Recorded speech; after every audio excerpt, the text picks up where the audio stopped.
오늘도 복된 주일에 눈이 오고 또 비가 오는 이 질척한 날씨에 왕이신 하나님 앞에 예배하러 오신 우리 귀한 성도님들 가운데 예배를 통해 주신 하나님의 크신 은혜와 축복이 함께 하시기를 주님의 이름으로 축복합니다.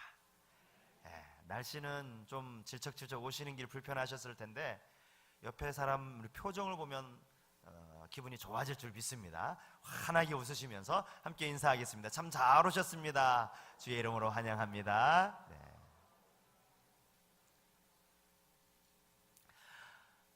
오늘 본문에 나오는 이 우시야 왕은 이 분열 왕국 남유다 왕국의 10번째 왕이었습니다.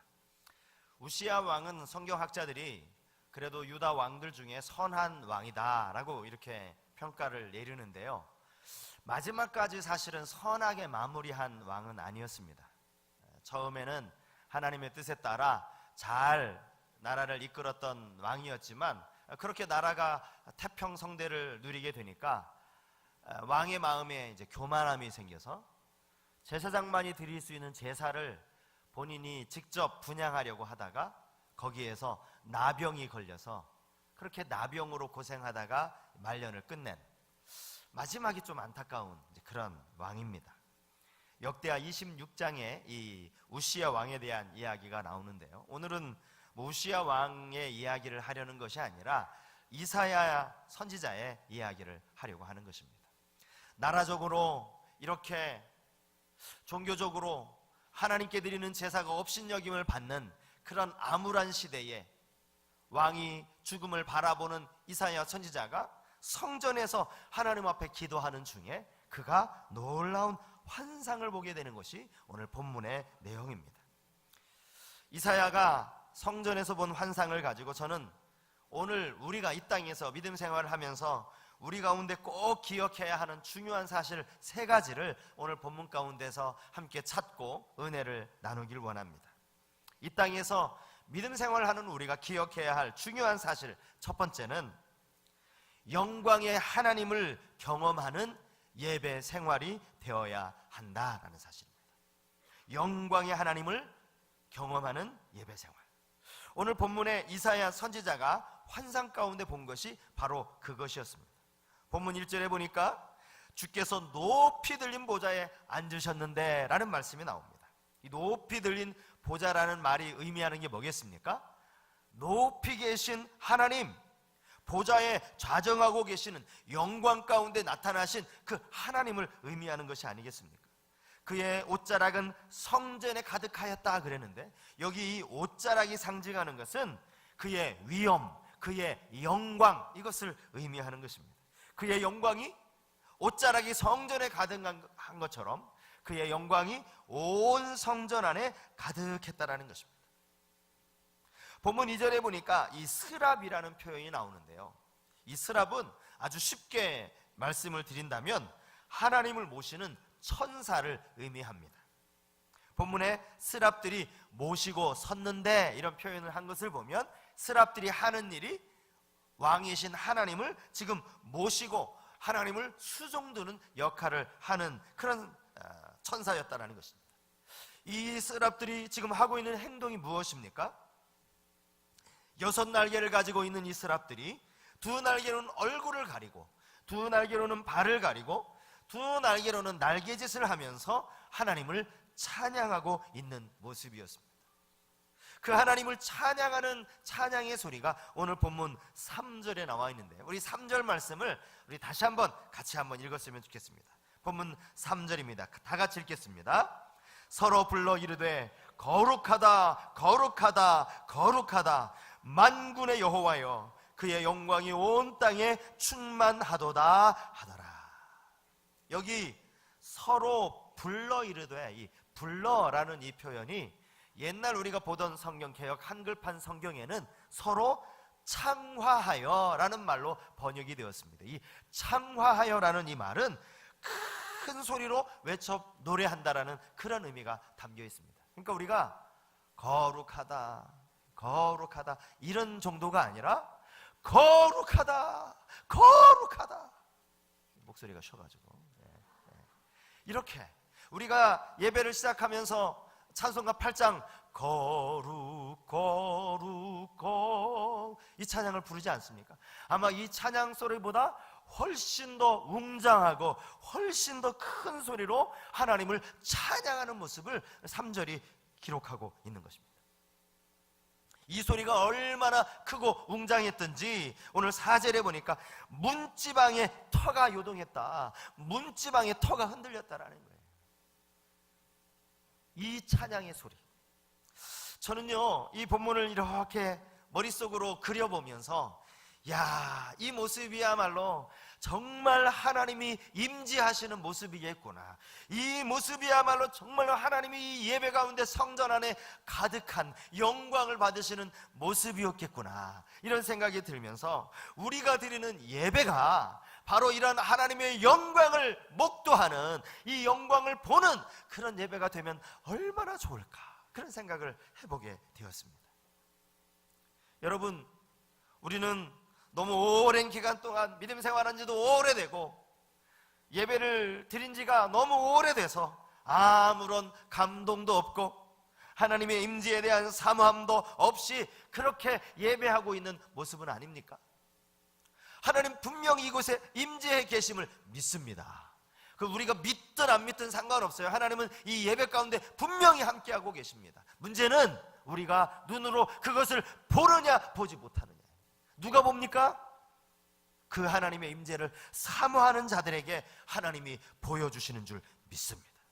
예배는 드리지만 아무런 은혜도 없고 아무런 감동도 없고 사모함이 없이 예배하는 자가 그 하나님의 임재하심을 경험할 리 만무합니다. 단 한 번의 예배를 통해서도 저는 그의 인생이 바뀌어지는, 그의 인생이 새로워지는, 제가 목사가 되면서 가장 큰 그 기쁨이 뭐냐 하면 종종 그런 분들을 만날 수 있다라는 거예요.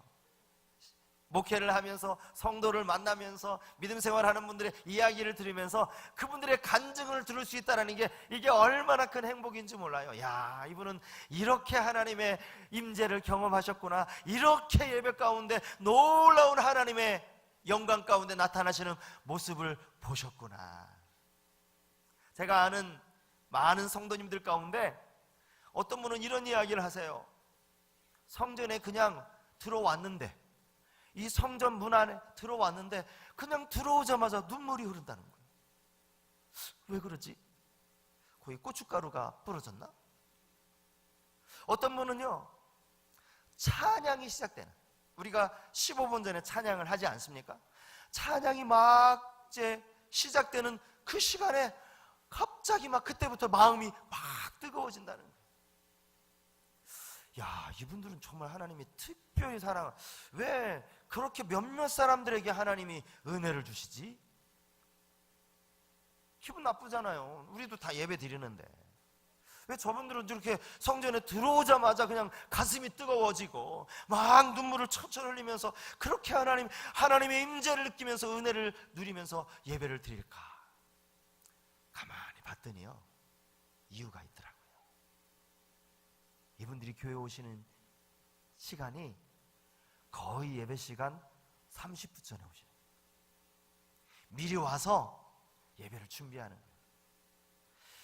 교회가 사실은 예배 시간 30분 전이면 사실은 좀 분주하고 소란하지 않습니까? 막 안내위원들은 안내한다고 막 돌아다니고 이전 예배 떨어진 주보 주느라고 뭐 또 먼지 떨어진 거 쓰느라고 뭐 찬양대는 막 또 준비하느라고 얼마나 분주합니까? 그런 분주한 가운데서도 그 자신이 예배를 사모하니까 딱 앉아서 기도하는 거예요.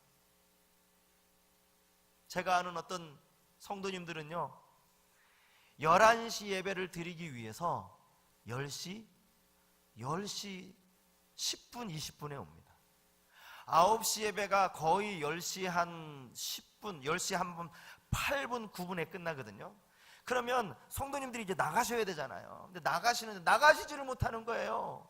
11시 예배 드리러 오는 분들이 막 들어가겠다고. 아니 10시 10분인데 아직 50분이나 남았는데 이거 뭐 극장도 아니고 무슨 콘서트도 아니고 말이죠. 막 들어가겠다고. 안내위원들이 얼마나 곤욕을 치르는지 몰라요. 아, 성도님들 우리 2부 예배 다 성도님 다 나오신 다음에 들어가시라고.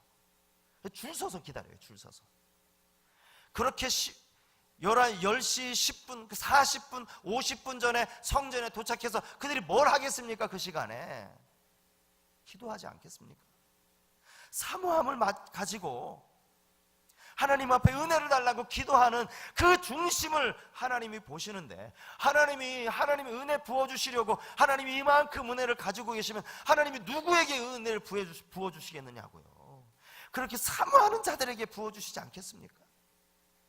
찬양이 시작되니까 눈물이 흘리는 거예요. 가슴이 뜨거워지는 거예요. 저는 우리 모든 성도님들이 이렇게 하나님의 임재를 사모하는 예배의 자리에 나아가실 수 있기를 주님 이름으로 축복합니다. 예배는 너무 오래 드렸으니까, 신앙생활한 지 이게 10년, 20년 된 것도 아니고 너무 습관적으로 하나님 앞에 예배해서 예배 드리러 오는 것도 너무 힘든 거예요. 오늘처럼 눈이 오고 길이 질척하면 오늘은 기독교 TV를 틀까? 예배에 대한 기대감이 없는 거죠. 그런 마음으로 교회에 와서 예배를 드리면 무슨 하나님의 임재를 경험할 수가 있겠습니까? 예배의 감격, 예배 가운데 임하시는 그 하나님의 영광을 목도하는 그런 예배 생활을 할 때 한 번의 예배를 통해서 우리의 인생이 달라지는 줄 믿습니다. 저 많이 보거든요. 한 번 예배 가운데 하나님의 은혜를 경험하고 나서 그 인생이 바뀌어지는 거예요. 제가 많이 알고 있습니다. 많이 만나봤습니다.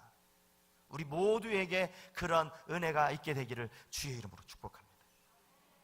사모하면서 하나님의 영광이 임하시는 그 광경을 목도하는 예배 생활이 되어야 된다는 거예요.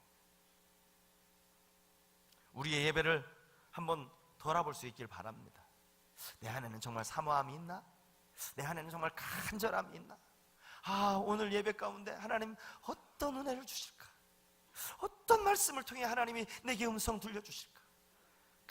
간절함으로, 사모함으로 나를 간절히 찾는 자가 나를 만날 것이라 성경이 그렇게 말씀하고 있지 않습니까? 하나님을 찾는, 사모하는 예배 생활. 또 하나 신앙생활하는 우리가 정말 중요하게 기억해야 할 것 또 하나는요, 구원에 대한 감격과 죄사함에 대한 감격입니다. 구원에 대한 감격, 죄사함에 대한 감격. 오늘 본문의 선지자는 영광의 하나님을 목도한 이후에 이 참 신기한 장면을 본 것 아닙니까? 연기가 자욱하고 거룩하다 스랍들의 그 창화하는 소리가 들려 퍼졌을 때 그는 입을 딱 벌리면서 환호성을 지르면서 할렐루야를 외친 것이 아닙니다. 그들과 함께 감격하며 기뻐했던 것이 아닙니다. 오히려 정반대로 그는 탄식에 빠지기 시작했습니다. 탄식하기 시작했습니다. 한숨을 쉬기 시작했습니다. 절망에 빠지기 시작했습니다. 그때 내가 말하되 화로다 나여 망하게 되었도다. 나는 입술이 부정한 사람이요 나는 입술이 부정한 백성 중에 거주하면서 만군의 여호와이신 왕을 배웠음이로다 하였더라. 요즘 우리가 예배 가운데 이렇게 하나님의 막 영광 가운데 임하시는 모습을 여러분들이 봤다면 여러분 어떻게 반응하셨을까요? 여러분 스마트폰 딱 꺼내가지고 저거 찍어야지. 딱 찍어가지고 인증샷, 내가 여기 있다라는 거 나도 보여야 되니까 셀프샷 찍지 않겠습니까? 야 신기하네. 야 정말 예배 가운데 하나님이 임하시네. 이 사연은요 그게 아니라 그 하나님의 영광의 빛 아래 자신의 부족함, 자신의 부정함을 발견하게 된 거예요. 성경에 이런 사건이 또 하나가 나옵니다. 아니 여러 번 나오는데요, 사사기 6장에 보면 특별히 기드온을 하나님이 부르시는 장면에서 하나님이 이제 기드온에게 여호와의 사자를 보내셔서 내가 너를 세워서 미디안과 싸울 사사로 내가 너를 사용할 것이다. 그랬더니 기드온 하면 워낙 의심이 많은 사람 아닙니까? 당신의 여호와의 사자인지 하나님이 정말 나를 보내셨는지 내가 그거 어떻게 알겠느냐, 나에게 좀 증표를 보여달라. 그래서 기드온이 염소 새끼를 하나 잡아서 넓은 바위 위에 펼쳐놓습니다. 자, 그 다음에 하나님이 어떻게 임하시는지 사사기 6장 21절 말씀인데요, 여호와의 사자가 손에 잡은 지팡이 끝을 내밀어 고기와 무교병에 대니 불이 바위에서 나와 고기와 무교병을 살랐고 여호와의 사자는 떠나서 보이지 아니한지라. 바위에서 불이 나가지고 그 염소 새끼와 무교병을 다 살라버린 거예요. 그럼 기드온의 반응이 어떻게 나와야 됩니까? 오, 하나님 맞았네. 알겠습니다, 하나님, 제가 가겠습니다. 이렇게 반응해야 할 건데 기드온이 그 다음에 뭐라고 반응하는지 아세요? 22절 말씀이에요. 기드온이 그가 여호와의 사자인 줄을 알고 이르되 슬프도소이다. 주 여호와여, 내가 여호와의 사자를 대면하여 보았나이다 하니. 저 같아도 그럴 것 같아요. 제가 정말 하나님 앞에 정말 아무 흠도 없이 거룩하게 살았다면 아이고 하나님 감사합니다, 이제 하나님 나타나셨군요, 그렇게 할 것 같은데 워낙 부끄러움이 많고 워낙 부족함이 많으니까 하나님 앞에, 아니 거룩하신 하나님 앞에 나처럼 이렇게 모자라고 부족한 이 죄인이 감히 고개를 못 들고, 이 기드온의 모습이 그렇고 이사야의 모습이 그것 아닙니까? 그때 그 이사야의 모습을 바라보면서 스랍 하나가 이 핀 숯을 가지고 와서 이사야의 입술에 댑니다. 그리고 나서 이런 말씀이 나옵니다. 보라, 이것이 내 입에 닿았으니 내 악이 제하여졌고 내 죄가 사하여 졌느니라 하더라. 하나님 앞에 망하게 되었도다, 자기의 부정함을 보고 망하게 되었도다 라고 어쩔 줄 몰라 하는 이사야에게 핀 숯을 입술에 대며 내 죄사함을 받았다 라는 이 선언이 들려졌을 때 이사야가 얼마나 기뻐했겠습니까? 바로 이것이 죄사함의 은혜인 줄 믿습니다. 우리 모두가 하나님 앞에 예배할 때마다 이 죄사함의 은혜를 누리는 우리 모든 성도님들이 다 되실 수 있길 바랍니다. 여러분, 주일날 교회 오시면서 어떤 기쁨을 누리십니까? 제가 이렇게 생각을 해보니까 아마 우리 가운데 초신자분들은 이런 기쁨을 누릴 수 있겠다 싶어요. 그동안은 주일날 이제 그냥 늦게까지 이제 주무시고 이제 쉬면서 보내다가 주일날 이제 교회를 나오게 됐는데, 이 교회 오니까 아니 공짜로 밥을 주잖아요. 우리 교회 밥이 또 얼마나 맛있습니까? 보니까 야, 이 교회 오니까 좋네. 아침 늦게 일어나가지고 아침 안 먹어도 되고, 아침 못 먹은 것까지 브런치로 점심에 많이 맛있게 먹으면 밥도 맛있고 반찬도 맛있고, 얼마나 기쁜 일이에요. 제가 이거 나쁜 의미로 말씀드리는 게 아니에요. 좋은 겁니다. 우리 교회가 계속해서 이렇게 음식을 서로 나누고 대접하는 이 일을 더 자주라고 해봤자 주일이지만 더 기쁘게, 더 풍성하게 했으면 좋겠습니다. 음식 가지고 나누는 거예요. 일주일에 한 번이니까 음식을 나누고, 또 지금 이렇게 또 새가족 공부하는 기간 동안 또 이렇게 반찬 하기가 어려우신 분들 조금씩 또 싸주고, 이게 얼마나 좋은 일이라고 생각해요. 얼마나 기쁜 일입니까? 근데 문제는 이 기쁨을 20년 동안 아직까지 그 기쁨 때문에 교회 나오는 분들, 아침에 일어나면 오늘 점심 뭐 먹나, 문제 있는 거 아닙니까? 남자 성도님들 중에는 이런 분들도 있을 수 있겠다 싶어요. 사실은 사회생활을 하다 보면 사람도 만나야 되고 또 사람들과 만나 이렇게 서로 교제하는 것들이 필요한데, 교회 밖에 사람들보다는 그래도 교회 다니는 사람이면 좀 믿을 수 있고 좀 믿음이 가고, 저 사람은 날 속이지 않겠지, 저 사람은 내 뒤에서 뒤통수 치지 않겠지, 그런 마음에 이왕 사귈 바에 교회 다니는 사람을 좀 사귀면 나중에 좀 필요할 때 서로 도울 수도 있고, 그런 마음에서도 얼마든지 교회를 다니고 교회에 오셔서 사람들도 만나고 서로 교제하는 거 저는 필요하다고 생각합니다. 저는 오히려 이걸 되게 긍정적으로 생각합니다. 아직까지 교회 밖에 사람들이 교회 다니는 사람을 그나마 믿어주고 있다는 게 얼마나 감사한 일이에요.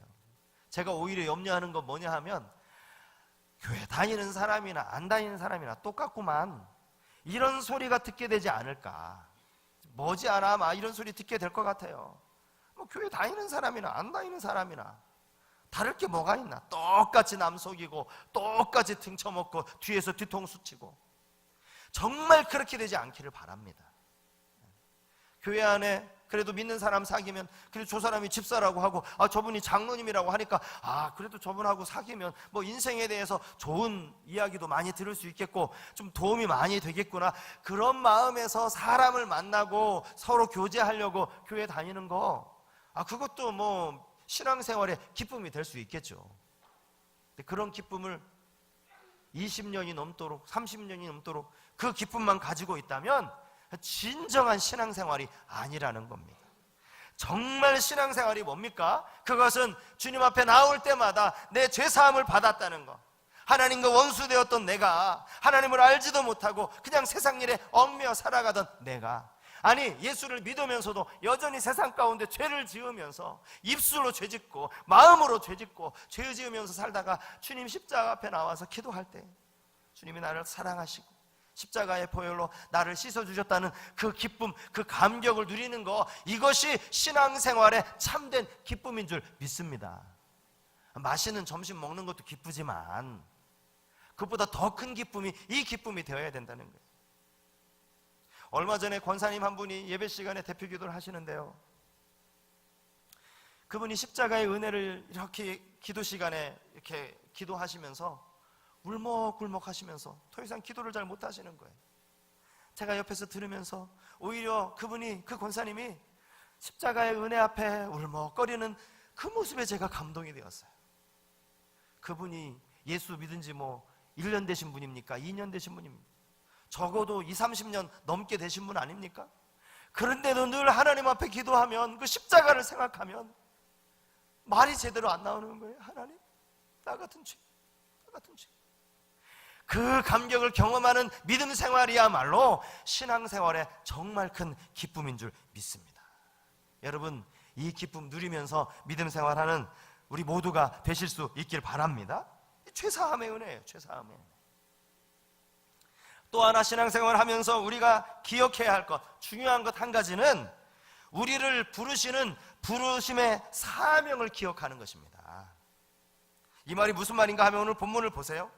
자, 서랍 중에 하나가 이사야, 이 부정하다 이야기했던 이사야의 입술에 갖다 대면서 이제 내 죄가 사해졌다라는 죄사함의 선언을 받았어요. 그리고 나서 바로 그 다음 나오는 말씀이 오늘 본문 8절이에요. 8절. 자, 8절 말씀을 제가 한번 읽어드리겠습니다. 내가 또 주의 목소리를 들으니 주께서 이르시되 내가 누구를 보내며 누가 우리를 위하여 갈고 하시니 그때 내가 이르되 내가 여기 있나이다 나를 보내소서 하였더니. 근데 여러분, 이 본문을 가만히 보면 이게 조금 이상해요. 뭐가 이상하냐? 주님이 음성은 분명한데 주님이 너무나 막연하게 음성이 들려진다라는 거예요. 구체적으로 우리 주님이 무슨 일을 위해서 사람을 필요로 하시는 건지, 또 이 일에 어떤 자격을 갖춘 자를 찾으시는 건지, 또 가서 무엇을 해야 하는 건지, 어디서 해야 하는 건지 아무런 이야기가 없어요. 누가 갈고 이거예요. 누가 갈고, 누가 우리를 위해 갈고. 근데 이사야의 대답도 참 이상한 대답 아닙니까? 내가 여기 있나이다 나를 보내소서. 아니, 주님이 이렇게 말씀하시면, 주님, 그러면 무슨 일에 사람이 필요하시는데요? 뭐 때문에, 어떤 일에 사람을 지금 찾으시는 겁니까? 언제부터 일하면 되는 겁니까? 언제까지 일하면 되는 겁니까? 아니, 어디 가서 일해야 되는 겁니까? 묻지도 않아요. 주님이 사람을 찾고 계시면, 그러면 그거 제가 갈 수 있는지, 제가 자격이 되는지, 제가 능력이 되는지, 그때 제가 스케줄이 맞는지 확인해야 되는데, 주님, 언제, 어디서, 얼마까지 일해야 되는 겁니까? 묻지도 않고 그냥 대답도 똑같아요. 내가 여기 있나이다 나를 보내소서. 이거 좀 이건 질문이 아니지만, 주의 음성은 질문이 아니지만, 이 주님의 음성과 이사야의 대답이 좀 이상하지 않습니까? 이사야 선지자는 하나님의 그 부르심에 즉각적으로 응답했다라는 겁니다. 하나님께서 자신을 어떻게 쓰실런지 그것과 상관없이 지금 하나님이 사람을 찾고 계시다는 그 하나님의 그 애타는 마음을 이 선지자가 알고 나니까, 주님, 무슨 일인지도 모르고 뭐 제가 그 일 잘 감당할 수 있을지도 모르지만 나를 보내십시오. 주님, 그냥 저 써주세요.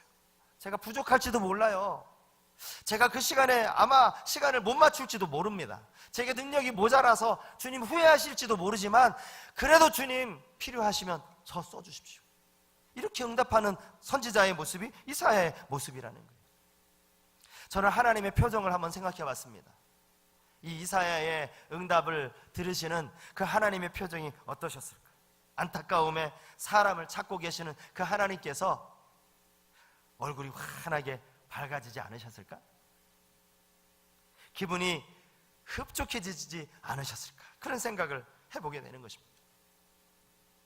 사실 오늘 한국교회는 이 질문에 어느 누구도 대답하지 않는 그런 현실이 되어버렸습니다. 누가 우리를 위해 갈고? 아무도 대답 안 해요. 내가 안 가면 누가 가겠지 뭐 내가 꼭 가야 되나? 이런 현실이 되어버렸습니다. 가만히 생각해 봤어요. 하나님이 우리를 분명히 구원하시고 난 이후에 저를 하나님이 지목하셔서, 야, 너 아프리카로 좀 가야 되겠다. 아프리카에 복음 전할 사람이 필요한데 너 좀 가야 되겠다. 하나님이 그렇게 저를 직접적으로 부르신다면 여러분, 제가 가야 됩니까? 안 가야 됩니까? 꼼짝없이 가야죠. 여러분들 한 사람을 하나님이 그렇게 부르신다면 가야 돼요. 그런데 하나님이 그렇게 부르시지 않아요. 오늘 이 시대에 하나님이 그렇게 우리를 부르시는 게 아니에요. 누가 우리를 위해 갈고? 누가 우리가 섬기는 교회, 내 교회, 내가 은혜 받고 내가 주일마다 참석하고 내가 주일마다 맛있게 점심도 얻어먹는 이 교회 다음 세대들, 이 교회 교육부서들, 이 교회를 위해서 누가 갈고? 저기 아프리카 가라는 것도 아니고 저기 오지로 가라는 것도 아니고 내가 예배드리는 내 교회를 위해서 누가 갈고? 라고 하나님이 그렇게 부르시는데도 다 딴 데만 쳐다보는 거예요. 꼭 내가 가야 돼? 가겠지 뭐. 그런 모습 아닙니까? 이게 꼭 우리 교회만의 모습은 아닐 거예요. 한국 교회의 모습이 다 이런 모습 아닙니까? 영상 하나를 제가 좀 잠깐 보려고 합니다. 지난 추수감사주일에 우리 구역별 찬양제를 했잖아요. 구역별 찬양제를 하면서 우리 구역별로 앞에서 이렇게 아주 참 하나님께 찬양을 영광을 올려드렸는데, 제가 우리 청년들 앞에 남아서 이 골판지를 들고 자기가 예수 믿고 변화되어진 이 모습을 작은 이제 글에 담아서 간증을 하는 그 모습이 참 감동이 되었어요. 청년들이 참 귀하다 그런 생각이 들면서, 또 하나는 거기 이 깔리는 그 음악, 이 찬양이 되게 이 귀에 들어온 거예요. 저 찬양이 뭐지? 저 찬양 참 가사가 좋은데, 알고 봤더니 그 찬양의 제목이 한 달란트라는 찬양입니다. 인터넷에 보니까 이게 조그만 아주 간단한 애니메이션과 함께 이 찬양이 나오고 있는 걸 제가 한번 여러분들에게 보여드리려고 준비해 봤는데 한번 보시겠습니다.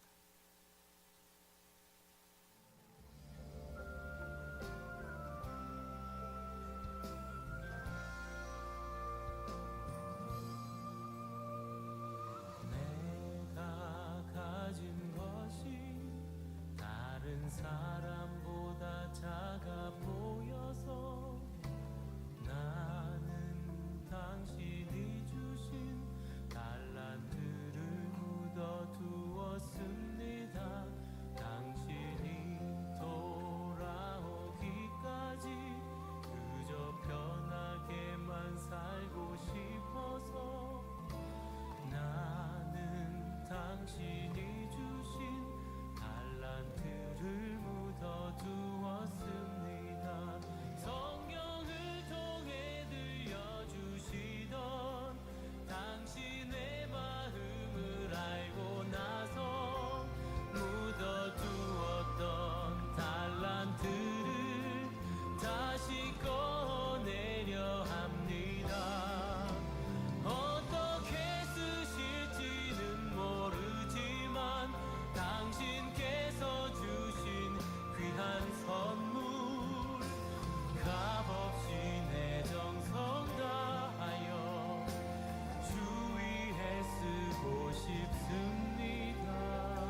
다시 오셔서 나를 만나 주실 때 잘하였도다 나를 안아 주실 때까지 주님 다시 오셔서 나를 안아 주실 때까지.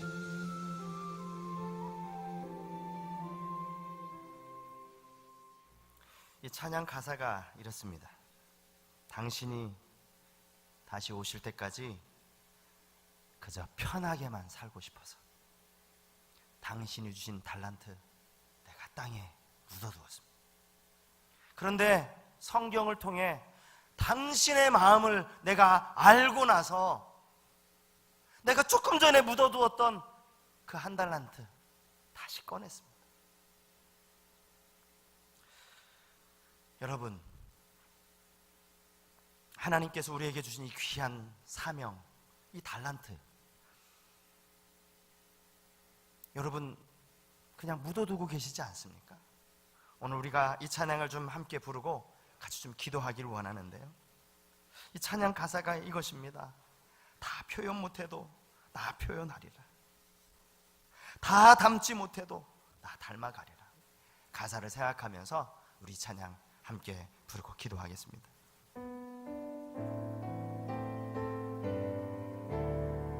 다 표현 못해도, 다 표현 못해도 나 표현하리라. 다 고백 못해도 나 고백하리라. 다 알 수 없어도 나 알아가리라. 다 담지 못해도 나 닮아가리라. 다 표현 못해도, 다 표현 못해도 나 표현하리라. 다 고백 못해도 나 고백하리라. 다 알 수 없어도 나 알아가리라. 다 담지 못해도 나 닮아가리라. 그 사랑 얼마나 아름다운지, 그 사랑 얼마나 날 두렵게 하는지, 그 사랑 얼마나 크고 놀라운지를, 그 사랑 얼마나 나를 감격하게 하는지. 여러분들 가운데 나는 그 사랑 별로 경험해보지 못했는데, 그러신 분들은 봉사하지 않으셔도 됩니다. 주님의 그 사랑이 나를 얼마나 부욕해 하고 나를 얼마나 감격하게 하는지, 그 사랑 아직 경험해보지 못한 분들은 굳이 봉사하지 않으셔도 돼요. 그러나 이미 이 사랑을 경험해 놓고도 그저 편하게만 살고 싶어서 달란트 묻어두고 계신 분들이 있다면, 저는 이 맨 마지막 그 찬양의 맨 마지막에 그 그림 있잖아요. 뒤에서 이렇게 안아주시는 주님.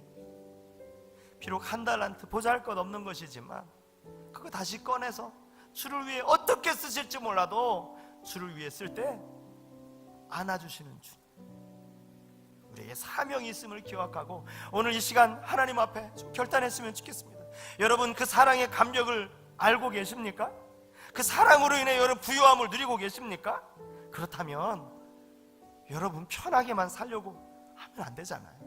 오늘 이 시간 말씀을 생각하면서 이 시간 하나님 앞에 좀 결단하는 기도를 같이 한번 드리도록 하겠습니다. 같이 기도하겠습니다.